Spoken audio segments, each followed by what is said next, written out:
Halo, selamat pagi, shalom untuk kita semua. Kita berjumpa lagi dalam pembelajaran agama hari ini. Saya berharap kita semua saat ini kabarnya kabar baik dan sehat.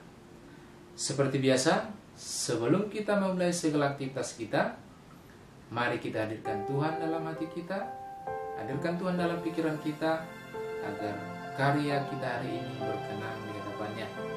Kali ini saya akan memberikan doa untuk kita baca, entah itu dalam hati ataupun secara langsung. Maka lihat teks doa ini.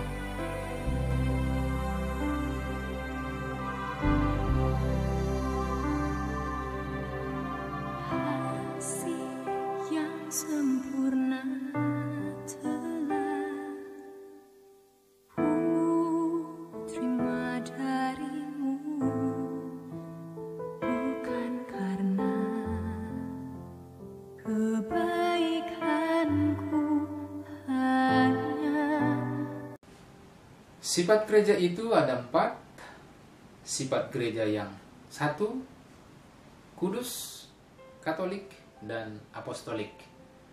Pertemuan sebelumnya kita sudah membahas sifat gereja yang 1 dan kudus. Hari ini kita akan membahas sifat gereja yang katolik. Bagaimana sifat gereja yang katolik? Kita lihat dalam pembahasan PowerPoint berikut ini.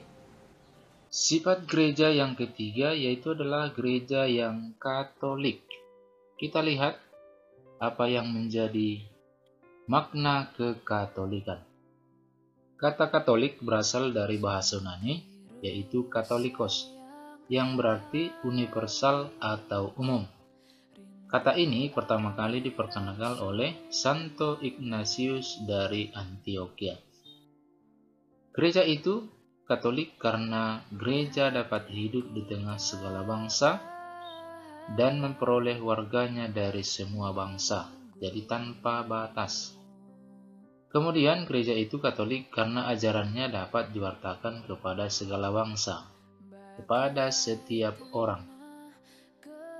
Kemudian gereja bersifat Katolik berarti terbuka bagi dunia, tidak terbatas pada tempat tertentu, bangsa dan kebudayaan tertentu. Iman dan ajaran gereja yang bersifat umum dapat diterima dan dihayati oleh siapapun juga. Kemudian kekatolikan gereja tidak berarti bahwa gereja meleburkan diri ke dalam dunia, tetapi dalam kekatolikannya gereja tetap mempertahankan identitas dirinya. Gereja itu bersifat dinamis, artinya selalu berubah, selalu menuju ke depan. Kemudian kata Katolik artinya terbuka untuk apa saja yang baik dan siapa yang berkehendak baik. Berikutnya kita lihat gereja disebut Katolik karena 3 faktor ini. Yang pertama, keuniversalannya secara geografis, jadi tanpa dibatasi oleh tempat ataupun alamat ataupun suku ataupun bangsa dimanapun. Kemudian keutuhan iman yang diwartakan, jadi Katolik itu memang kekhususannya satu pimpinan, satu ajaran, dan satu iman. Kemudian ajarannya tertuju kepada semua bangsa di segala tempat dan zaman. Dan yang terakhir adalah pada zaman reformasi, kata Katolik mengalami pergeseran arti. Sebutan ini hanya ditujukan kepada gereja Roma yang dilawankan dengan kelompok lain.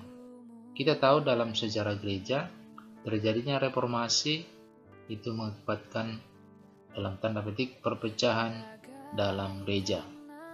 Gereja terbagi menjadi 2. Katolik tetap mempertahankan kata Katoliknya, kemudian dilawankan dengan gereja lain yang kita sebut dengan gereja Protestan.